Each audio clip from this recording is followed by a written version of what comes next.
Is social media bad for children?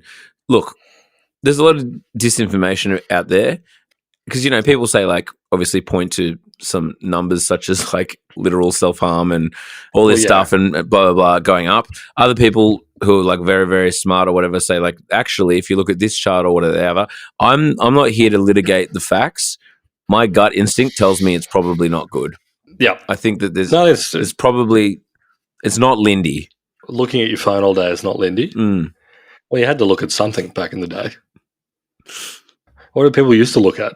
They look at the horizon, mate. Before computer screens, I wouldn't have the faintest clue what people used to look at. No, but I mean, it has kind of, the discussion about this has obviously picked up quite a lot over the past few years. There's been some lengthy think pieces about it along the lines of the kids aren't right. Yep. Something's gone bung. Yep. And it might have been those glowing rectangles they look at 19 hours a day. Yes. Could have something to do with it, or it could be something completely unrelated. It could be something like, could be microplastics. Yeah, it could be microplastics. That's my thing for anything now.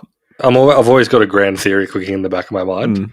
And right now I'm just thinking microplastics. Yeah, insects dying could have something to do with it. Probably microplastics. Yeah. People not enjoying spending time around me or actively cancelling beers or drinks or meetups. Just not being free when you ask, are they free? It's probably the accumulation of microplastics in their bloodstream. Yeah, that's possible. It's having brain influences. Yeah, regardless, we're not here to litigate what went wrong, but more the different things that have been suggested. And I will kind of mention briefly as well, at the same time, in the United States, they're talking about holding TikTok. The Third Circuit judge said that TikTok is actually responsible for content on their platform, which would kind of overturn a whole bunch of precedent, this, that, and the other. But regardless, it amounts to the same thing about a similar thing and a similar fear about social media companies, once again, impacting youth behavior, because there was a tragic incident over there where there's something like the blackout challenge or something. A 10-year-old died trying to do the blackout challenge. This is the kind of thing. There's always a challenge. This is the kind of thing we're talking about, folks. But yeah, so the government wants to, in some way, ban social media. How are they going to do it? Well, that is, I think, a kind of interesting question. Yeah, and I think this is the reason we want to talk about it, because there's all these people talking about forcing companies to do this, that, and the other. But like the actual mechanism to do that is incredibly unclear. It's hard to tell what jurisdiction is actually going to have the power to do it. And also, I mean, secondary issue, this polls really well. The kids aren't right, something's wrong. We need to get them off social media. But then also, as in all these cases, the day it actually happens, people start going, oh, there's all these external impacts that affect, be it like my kids not being able to engage with the modern world versus like communicate with them. Anyway, whatever. Yeah. Well, let's bring up... But putting that stuff aside. Yeah. I mean, the first question I have, obviously, with regards to the challenges around this is like, what is a social media platform? Just to start off with, who fits the bill? Is it just scrolling through a news feed? Or I think the important one is like, are messaging apps part of it? Yeah. Like that's the big one, right? Is Discord, for example, part of it?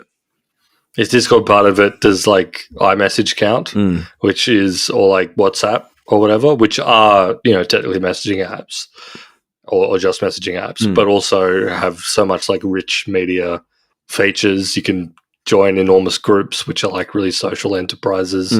Everything has been like socialified and gamified and like made into much bigger than just a messaging app. Yeah. And plus the fact that like you can already see the gears ticking in the head of like Meta product managers or whatever, where they're kind of like, well, okay, if Australia restricts access from 15-year-olds from getting on Instagram, then surely in that market we can introduce some more expanded features in WhatsApp, which are kind of like socially, without being like a algorithmic feed or whatever, and sort of get their eyeballs that way. I guess also leads to one of the reasons why it's kind of unclear at this point is the thing that we're trying to stop here is just kids endlessly scrolling. Is it we're trying to stop them from being like, there's obviously the like real fear mongering stuff about like pedos, getting in contact with them and grooming them or whatever. But let's be right.